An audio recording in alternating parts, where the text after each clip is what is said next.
Hello guys, chapter number 11 पढ़ते हैं अपन, कर्मचारी सुरक्षा एवं स्वास्थ्य।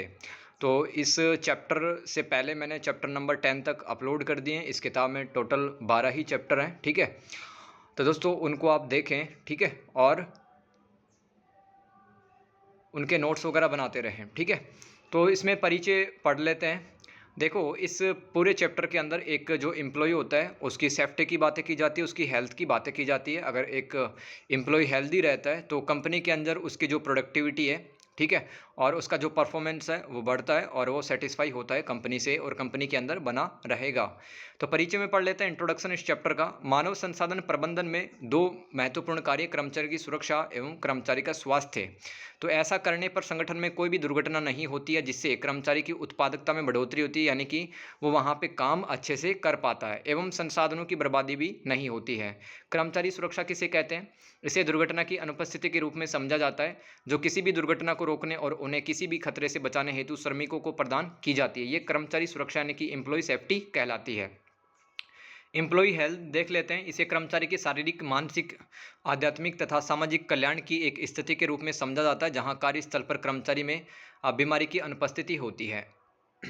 फिर आगे देखते हैं, कार्यस्थल पर कर्मचारी के स्वास्थ्य में सुधार हेतु विद्वान ग्रेनिज ने पाथ मॉडल समझाया था, तो जिसमें निम्नलिखित बिंदु शामिल होते हैं। तो दोस्तों आप लिख सकते हैं, पाथ मॉडल कर्मचारी के स्वास्थ्य से संबंधित है।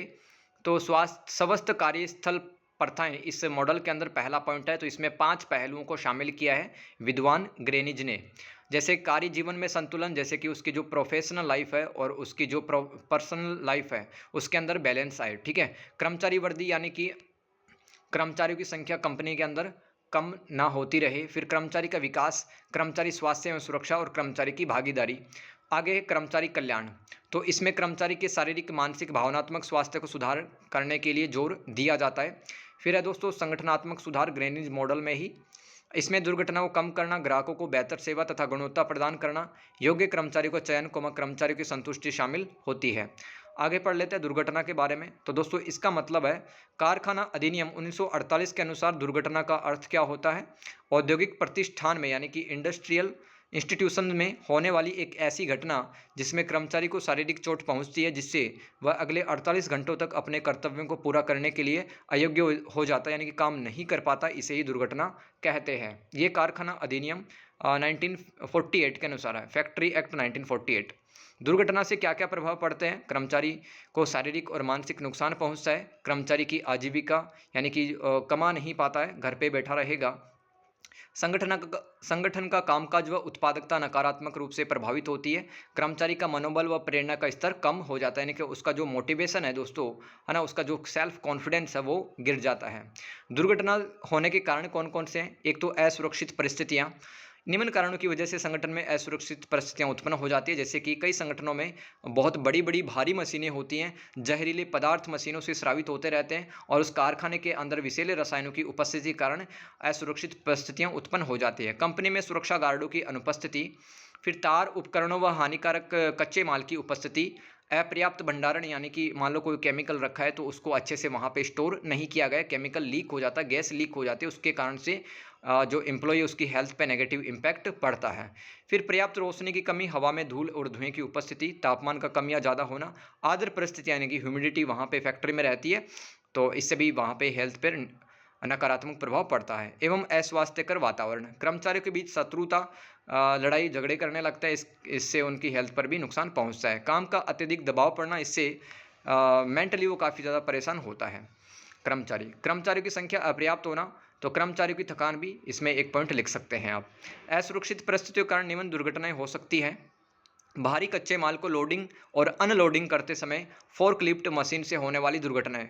तो फोर्क लिफ्ट मशीन क्या काम करती है? सामान को उतारती है और सामान को लोड करवाती है। तो वहाँ पर अगर उस मशीन में दिक्कत आती है तो वहाँ पे दुर्घटना होने के चांस बने रहेंगे। धातुओं एवं लकड़ियों को काटने वाली आरी मशीन से होने वाली दुर्घटनाएं, पुली जैसी ट्रांसमिशन मशीन से होने वाली दुर्घटनाएं। पुली का काम क्या होता है दोस्तों? सामानों को उतारना, ठीक है। तो वो अगर टूट जाती है रस्सी वगैरह उसकी, तो फिर दुर्घटना हो जाती है फैक्ट्री के अंदर। हथौड़े और पेचकस के कारण भी दुर्घटनाएं होती हैं।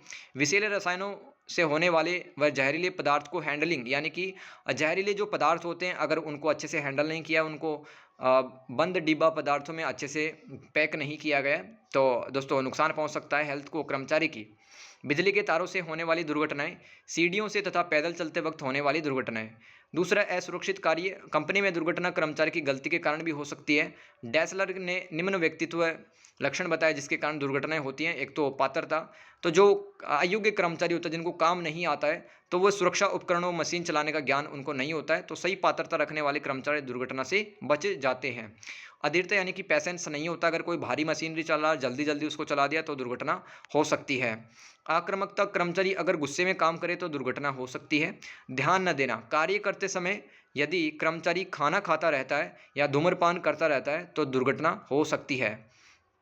असुरक्षित कार्य उत्पन्न होने के अन्य कारण कौन से हैं? धुंधली दृष्टि के कारण, अधिक उम्र के कारण कार्य को फुर्ती से न करना, तनाव के कारण काम पर ध्यान नहीं देना, बिना अनुमति अधिकार तथा मशीन के बारे में पूरी जानकारी न होना, फिर सुरक्षा उपकरणों को अच्छे से उपयोग नहीं कर पाना, कार्यस्थल पर किसी खतरनाक सामग्री की गलत हैंडलिंग करना, मशीन को अनुचित गति से चलाने पर, कार्य करते समय सुरक्षा उपकरणों को हटा देने से, कार्यस्थल पर सपने देखने, साथी कर्मचारियों के साथ हिंसक व्यवहार करने से दुर्घटनाएं हो जाती है। दुर्घटना को रोकने के उपाय कौन कौन से हैं? कार्यस्थल पर होने वाली दुर्घटना को रोकने के लिए दो स्ट्रेटजी या दो रणनीतियां हैं। पहला है असुरक्षित स्थितियों को कम करना, जैसे कि कच्चे माल, औजार, उपकरण, उत्पादों का व्यवस्थित व सुरक्षित भंडारण करना। साथ ही यह सुनिश्चित करना कि माल रखते समय फर्श सूखा व फिसलन भरा नहीं है। आग से बचाने वाले अग्निशामक, ठीक है, यंत्रों को सही जगह पर रख देना ताकि असुरक्षित स्थितियों कम किया जा सके। फिर उपकरणों व वाहनों में ब्रेकिंग सिस्टम की जांच करना, सुरक्षा के उपकरणों व चेतावनियों के उपकरणों की जांच करना, वाहनों के टायर की हवा की जांच करना, केबल, जंजीर, हुक में जंग नहीं लगी होनी चाहिए, अगर इनमें जंग लगी है तो इनको प्रतिस्थापित यानी कि रिप्लेस कर देना। ठीक है, कोई जंजीर पुरानी है तो उसको हटा करके नई जंजीर लगा देना। फिर लिखा है सीढ़ियाँ, हैंडल, ड्रिल की जांच करना, बिजली के उपकरणों, स्विच, तार की जांचना तथा सुनिश्चित करना कि कर्मचारी ढीले कपड़े तो नहीं पहन के आ रहा है, वह काले चश्मे और दस्ताने का वो प्रयोग करे, है ना, ताकि वो दुर्घटना से बचा रहेगा। फिर है हाथ के औजार प्रयोग करते समय सुरक्षा किट, दस्ताने, जूते का प्रयोग किए जाने चाहिए। वेल्डिंग, स्प्रे पेंट करते समय कर्मचारी को सुरक्षा उपकरण देने चाहिए। कार्यस्थल पे पर्याप्त वायु संचार यानी कि वेंटिलेशन नहीं होता, पर्याप्त रोशनी नहीं होती है तो भी दुर्घटनाएं हो जाती हैं। संगठन के कर्मचारियों को सुरक्षा नीतियों, मानदंडों का पालन करना चाहिए। संगठन का मानव संसाधन विभाग खतरों का विश्लेषण करके उचित सुरक्षा बंदोबस्त करके सुनिश्चित कार्य वातावरण का निर्माण करता है।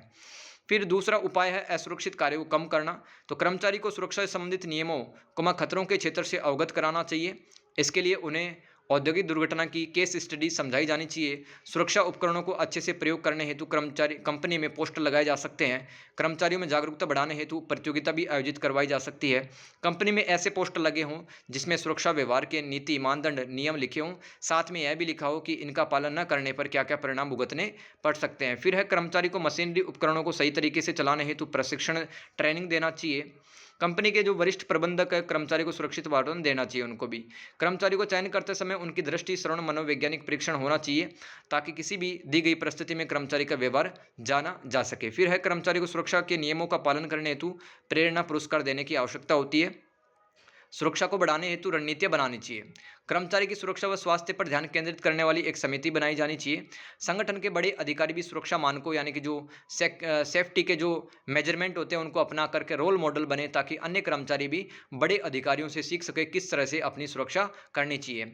कार्यस्थल के खतरे तथा उन्हें रोकने के तरीके कौन कौन से हैं, तो देख लें आप। पहला पॉइंट है दोस्तों तनाव व बर्नआउट। अगर कर्मचारी कार्यस्थल पर तनाव का अनुभव करता है, स्ट्रेस, टेंशन आती है, तो इसका प्रभाव उसकी सुरक्षा व स्वास्थ्य पर पड़ता है। दोस्तों तनाव और बर्नआउट, क्या तनाव तो आप जानते ही हैं कि शारीरिक, मानसिक जो स्वास्थ्य है वो उसका नुकसान होता है। बर्नआउट मतलब बहुत ज़्यादा टेंशन, डिप्रेशन हो जाए तो बर्नआउट की स्थिति होती है। संगठन में अपनी भूमिका स्पष्ट होना कि क्या काम करना, क्या नहीं करना। काम का अधिक बोझ होना, परस्पर संघर्ष होना कर्मचारियों के बीच में। संगठन की बाधाओं, परिवार की समस्याओं के कारण भी कर्मचारी तनाव महसूस करने लग जाता है। इसलिए कर्मचारी को निजी जिंदगी पर भी ध्यान देना चाहिए। साथ ही उसे कंपनी में भावनात्मक समर्थन देना चाहिए ताकि कर्मचारी काम के दौरान आ रही नकारात्मक भावनाओं से बच सके। साथ ही संगठन में विलय का मतलब दूसरी कंपनी को मिला लेना। अधिग्रहण मतलब विलय का मतलब होता है दो कंपनियों का एक कंपनी बनना, ठीक है। अधिग्रहण का मतलब एक कंपनी दूसरे कंपनी को खरीद ले, और संगठन में तकनीकी परिवर्तन छटनी के कारण भी तनाव विकसित हो जाता है। छटनी मतलब कर्मचारियों को निकाल देना। बर्नआउट को तनाव की चरम स्थिति के रूप में समझा जा सकता है, पहले भी आपको मैं बता चुका हूँ, जिससे कर्मचारी निराशा अवसाद से गिर जाता है। इससे उसकी उत्पादकता में कमी आएगी। अधिक कार्य करने से उसे शारीरिक व मानसिक थकान आती है, जिससे कर्मचारी में चिड़चिड़ापन, हतोत्साहित होना, नींद आना, उलझना, आक्रोश जैसे लक्षण आ सकते हैं। इसलिए कर्मचारी को ध्यान, योग, विश्राम, मनोवैज्ञानिक परामर्श जैसी सेवाएं उपलब्ध कराकर बर्नआउट स्थिति से निकालकर उसका तनाव कम किया जा सकता है। दूसरा पॉइंट पढ़ते हैं दोस्तों, कार्यस्थल पर कैसे एक्सीडेंट को कम किया जा सकता है। अवसाद अथवा डिप्रेशन। तो अवसाद के कारण कर्मचारी के कामकाज व उत्पादकता पर नकारात्मक प्रभाव पड़ता है। मानव संसाधन विभाग, ह्यूमन रिसोर्सेज डिपार्टमेंट को कर्मचारियों के इन लक्षणों को समय पर पहचान कर इनका इलाज समय पर मनोवैज्ञानिकों द्वारा करवाना चाहिए। कर्मचारी अवसाद से दूर रहे, इसलिए संगठन को समय समय पर जागरूकता के कार्यक्रम चलाने चाहिए, ताकि कर्मचारी मानसिक रूप से स्वस्थ होकर काम कर सके। फिर है स्मोकिंग, धूम्रपान। तो कार्यस्थल पे धूम्रपान करने से दुर्घटनाएं हो सकती हैं, साथ ही अन्य कर्मचारियों की सेहत पर भी इसका नकारात्मक प्रभाव पड़ सकता है। इस हेतु संगठन को कड़े नियम व नीतियां बनानी चाहिए। फोर्थ पॉइंट है कार्यस्थल पे मादक द्रव्यों का प्रयोग। तो तंबाकू, शराब, नशीली दवाइयों का सेवन कार्यस्थल पर करने से कर्मचारी के स्वास्थ्य व सुरक्षा पर गंभीर संकट उत्पन्न हो सकता है। इससे कर्मचारी हिंसक व्यवहार भी कर सकता है तथा उसकी उत्पादकता भी कम हो सकती है, जिससे कार्यस्थल पर दुर्घटनाएं होने की संभावनाएं बढ़ जाती हैं। संगठन को नशे से उत्पन्न घातक परिणामों से कर्मचारियों को परिचित करवाना चाहिए तथा उनको जागरूक करना चाहिए। साथ ही नशे विरोधी नीति, कार्यक्रम, नियम बनाने चाहिए। फिर है संचयी आघात विकार, ठीक है। कम्युनिकल कम्युनिके cumulative cumulative trauma disorders, CTD इसको कहते हैं। संचयी आघात विकार क्या है? कई कर्मचारियों को अधिक काम करने से तनाव के कारण मांसपेशियों में विकार, नसों, लिगामेंट्स यानी कि जो जोड़ होते हैं, है ना, ठीक है, व रीढ़ की हड्डी में दर्द होने लगता है। इस प्रकार के विकारों को सीटीडी कहते हैं। इन दिक्कतों को दूर करने हेतु कर्मचारी को फिजियोथेरेपी, एगोनॉमिक्स जैसी चिकित्सकीय सहायता दी जा सकती है। फिर कंप्यूटर पर अधिक काम करने की वजह से विभिन्न प्रकार की समस्याएं आती हैं। तो जैसे कि कोविड-19 के दौरान अधिकतर कर्मचारियों ने वर्क फ्रॉम होम यानी कि घर बैठे काम किया था, जिसकी वजह से कंप्यूटर की स्क्रीन पर देखने से उनकी आंखों में दोस्तों जलन होने लगी, दर्द व खुजली का अनुभव, धुंधलापन, पीठ व गर्दन व कंधों में दर्द होने लगा, मांसपेशियों में खिंचाव आ गया था कोरोना में। तो इसके निदान हेतु उनको दूर करने के लिए काम के बीच एक रेस्ट लिया जा सकता है। एंटी ग्लेयर चश्मों का प्रयोग करना चाहिए, ताकि मॉनिटर की स्क्रीन से हानिकारक रोशनी से बचा जा सके। छोटे छोटे व्यायाम भी कर्मचारी को बीच बीच में करना चाहिए। तो एंटी ग्लेयर चश्मे क्या होते हैं? जो कि आपको कंप्यूटर और मोबाइल की जो स्क्रीन होती है वहां से जो हानिकारक विकिरणें निकलती हैं उनसे बचाते हैं, ठीक है। आगे लिखा है दोस्तों, आरामदायक कुर्सी का उपयोग करने से पीठ के दर्द में लाभ मिल सकता है। फिर है कार्यस्थल पे हिंसा। कार्यस्थल पे हिंसा जी पॉइंट है। एक कर्मचारी के हिंसा करने से उसके तथा साथी कर्मचारियों के प्रदर्शन को उत्पादकता पर असर पड़ता है। हिंसा से अन्य कर्मचारियों के मन में भय उत्पन्न होता है। इसलिए संगठन को हिंसा मुक्त वातावरण रखने हेतु सख्त मानदंडों, नियमों, नीतियों को बनाने की जरूरत होती है। प्रशिक्षक यानी कि जो ट्रेनर होता है उसको शारीरिक क्रिया, मौखिक धमकियों का प्रयोग न करने की सलाह भी प्रशिक्षुओं को यानी जो ट्रेनी होते हैं, काम सीखने होते हैं, उनको देना चाहिए। फोर्थ पॉइंट है व्यावसायिक सुरक्षा को बढ़ावा देना। तो इसमें पहला पॉइंट है नीतियां, मानदंड, नियम। संगठन को सुरक्षा तथा कर्मचारियों के व्यवहार से संबंधित नीतियां, मानदंड यानी कि पैरामीटर्स, नियम बनाने की आवश्यकता होती है। साथ ही उन्हें इसके प्रति जागरूक करना चाहिए। समय समय पर इसको अद्यतन यानी कि अपडेट करने की आवश्यकता होती है। अगर किसी कर्मचारी द्वारा इनका उल्लंघन किया जाता है तो इसके खिलाफ सख्त कार्रवाई होनी चाहिए। आगे है जागरूकता कार्यक्रम। तो कर्मचारियों को नियमों, सुरक्षा, स्वास्थ्य के प्रति, उपकरणों को सही चलाने, कार्य के समय प्रेरित रहने हेतु पोस्टर, फ्लायर्स, वर्कशॉप आयोजित करके वरिष्ठ प्रबंधकों द्वारा इन्हें जागरूक करना चाहिए। फिर है दोस्तों दुर्घटनाओं, स्वास्थ्य संबंधित मुद्दों की जांच करना। संगठन में होने वाली दुर्घटनाओं, स्वास्थ्य संबंधित रिकॉर्ड कर्मचारी को दिखाने चाहिए, ताकि वे इसके कारणों को भी समझ सके। फैक्ट्री के अंदर कौन से काम किए थे, गलतियां की थी, ताकि उनका एक्सीडेंट हो गया था, ताकि आप भी लोग इन गलतियों से सीखकर दुर्घटनाओं से बचें। स्वस्थ व्यवहार को बढ़ावा देना डी पॉइंट है। तो कर्मचारियों को स्वस्थ रखने हेतु रोजाना एक्सरसाइज करवानी चाहिए। नियमित वजन घटाने के लिए आंखों, रक्तचाप यानी कि ब्लड प्रेशर, ग्लूकोज की जांच हेतु उनको प्रोत्साहित करना चाहिए और मुफ्त में उनको परामर्श देना चाहिए। कोविड-19 महामारी के दौरान अनेक कंपनियों ने अपने कर्मचारियों का कोरोना टेस्ट करवाया था, ताकि उनका टीकाकरण भी किया था। फिर है ई पॉइंट सकारात्मक मानसिक स्वास्थ्य को बढ़ावा देना। नियमित योग, ध्यान, माइंडफुलनेस क्रियाओं को प्रोत्साहित कर तनाव प्रबंधन पर कर्मचारी हेतु कार्यशाला आयोजित करवानी चाहिए। साथ ही जागरूकता के कार्यक्रम चलाकर तनाव व अवसाद के लक्षणों को, आत्महत्या के लक्षण पहचान करके उनकी सहायता की जा सकती है। फिर कार्यस्थल पे आपात की स्थिति, यानी कि कार्यस्थल पर किसी भी समय हादसा होने से कर्मचारी को स्वास्थ्य संबंधित नुकसान हो सकता है। अतः कार्यालय परिसर में ही एक आपातकालीन मेडिकल टीम होनी चाहिए जो कि घायल कर्मचारी को आपदा प्रभावित जगह से निकालकर उसका प्राथमिक उपचार कर सके। फिर है दोस्तों सुरक्षा कार्यक्रम। तो कार्यस्थल पर मतलब कैसे दुर्घटना से बचा जा सकता है, ये हमने कुछ पॉइंट पढ़े थे। इसमें लास्ट पॉइंट है आपात स्थिति में, यानी कि इमरजेंसी सिचुएशन में किसी भी आपदा से कैसे निपटा जाए। इस हेतु कर्मचारियों को अग्निशामक यंत्र, ठीक है, अलार्म ऑन करने को, आपातकालीन रास्तों से तुरंत बाहर जाने को, साथ ही कर्मचारियों की सहायता करने का भी ट्रेनिंग उनको देना चाहिए। तो दोस्तों इस तरह से मैंने BPCS 187 के अंदर आपका यूनिट नंबर जो 11 है वो भी कंप्लीट कर दिया। कर्मचारी सुरक्षा एवं स्वास्थ्य। आई होप आपको दोस्तों समझ में आया होगा। अगर समझ में आया, अच्छा लगा तो एक बढ़िया सा आप कमेंट करें और वीडियो को लाइक भी करें। Thank you so much. एक और चैप्टर बचा है, नेक्स्ट क्लास के अंदर मिलते हैं, तब तक के लिए गुड बाय।